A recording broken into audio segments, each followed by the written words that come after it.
I've read so many books on empowerment, and I'm going to help you guys build an empowered life so you don't have to read all the books that I read. So now, when I say dark feminine, what do you think dark feminine is? She is the one who knows and loves herself, accepts herself. She doesn't have to prove anything to anybody. She doesn't bring anybody down. At the same time, she doesn't let anybody bring her down either. She's not shameful about her sensuality. She embraces it.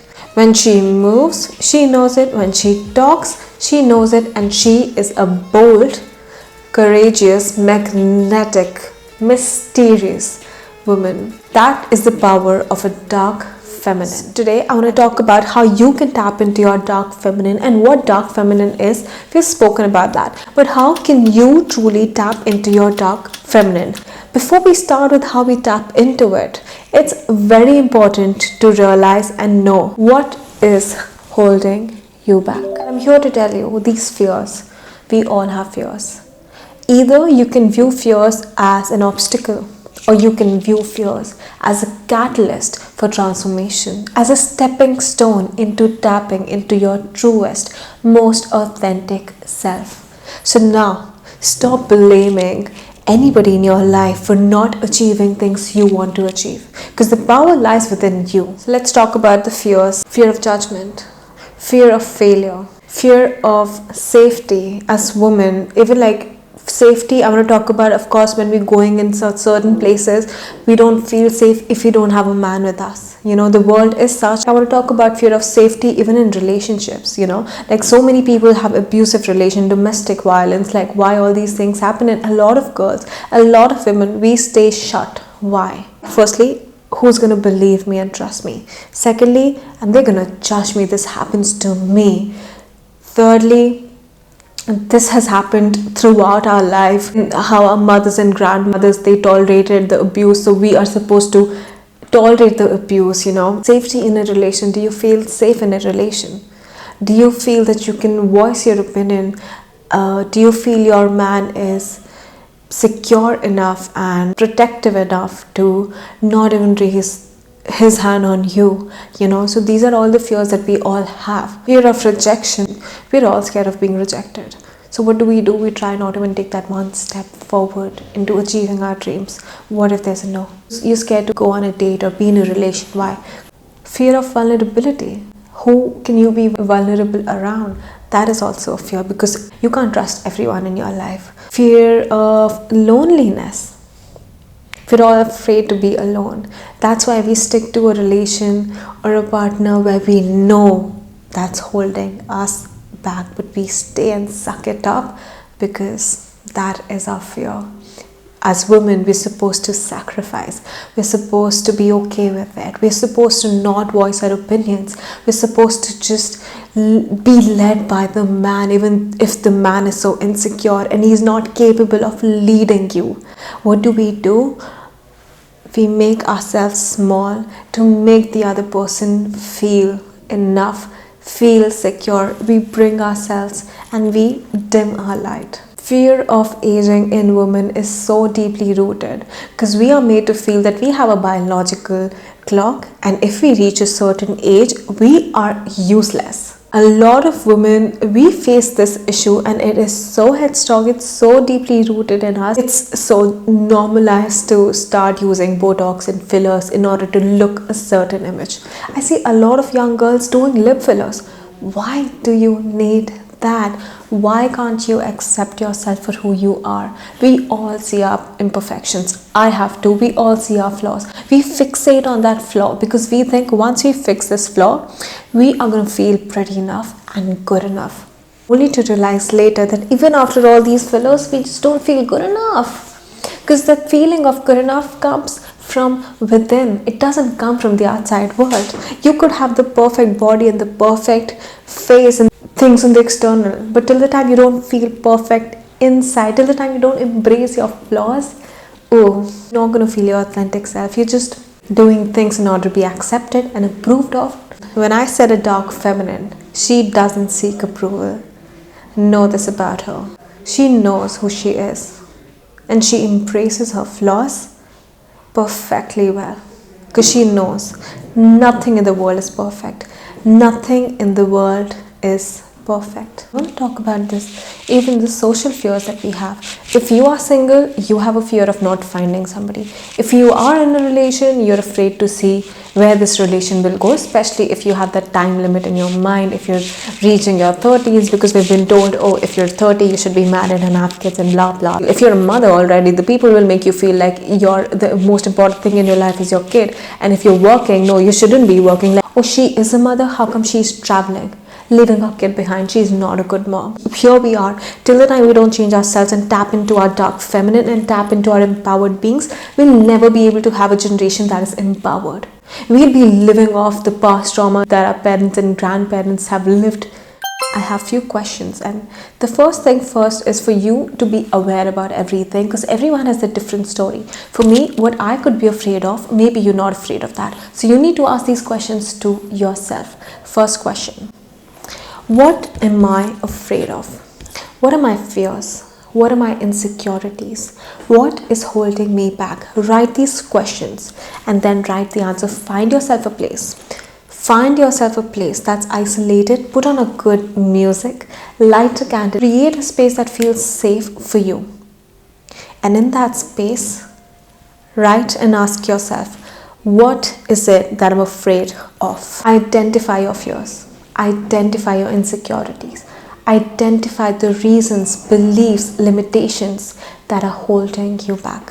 For me, it was me not feeling that I was pretty enough. Misunderstood through like the majority of my life. So people don't understand me, and then I felt alone. I felt like during that entire phase, but you know what that loneliness did to me? I started working on myself so much more, and the moment I started working on myself, I started creating a new me, and through that creation of a new me, I opened so many opportunities for me, and not just opportunities, I invited a lot of similar minded people, and then I became my truest and authentic self. Before that, I was just caged by my limitations, by my fears, by my doubts. Speaking out in the public, you know what I did?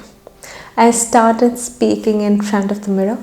I would take a book and read it out loud, because initially I would not even be able to speak and be loud because that attention used to scare me. I didn't like the limelight, but I wanted the limelight. You know, I wanted that limelight. I wanted people to see me, but I was afraid of that limelight. So it all takes work. So you first identify all your fears, everything. Let them come out. Let them be from your subconscious, let them be into your conscious, so that you can start working on them. We're all fighting a battle. Men, women, we both are fighting a battle in order to feel loved, feel enough in this world. I want you to create your alter ego. What is an alter ego? For example, my name is Drishti, and Drishti has certain characteristics, certain beliefs about herself, about her life. For me to tap into the unknown, I have to create an image. I have to create an alter ego, so that helps me operate in life. You need an alter ego. With that alter ego, you need to name it. Name it and create a story. Create a story for that alter ego. Let's say Drishti is the one who's scared of public speaking. There's a book called Alter Ego. I'm gonna pin it right here and you should read it. It's so good. But Beyonce was afraid to be out in the public. So she has an alter ego by the name of Sasha Banks. She had a detailed description of Sasha Banks. And it takes time. So you need to create an alter ego. Name that. How does she talk? How does she walk? How does she operate in business? How does she operate with her friends? How does she move with her partner? Is she married or is she single? What is it that you create and make a detailed description about your alter ego? And you start operating into that. Because you have created this. Drishti Sehgal has her own identities. So for you to break these identities, to break these limited beliefs, you have to create an alter ego, because that's going to help you be more. You forget who you are.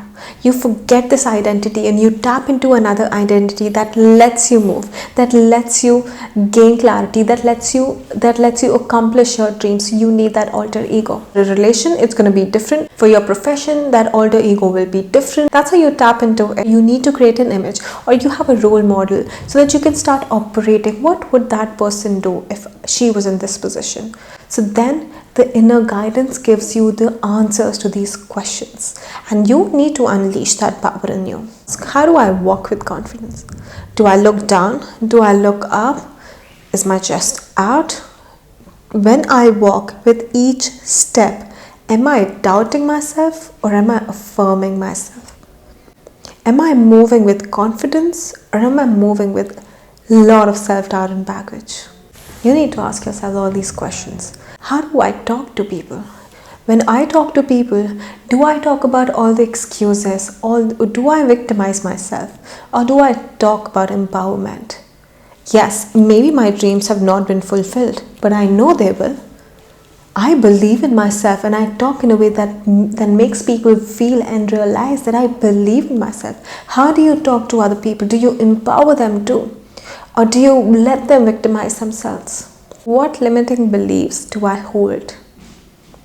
It could be, but I'm of this age, I can't accomplish this. Oh, my height is not enough for me to model.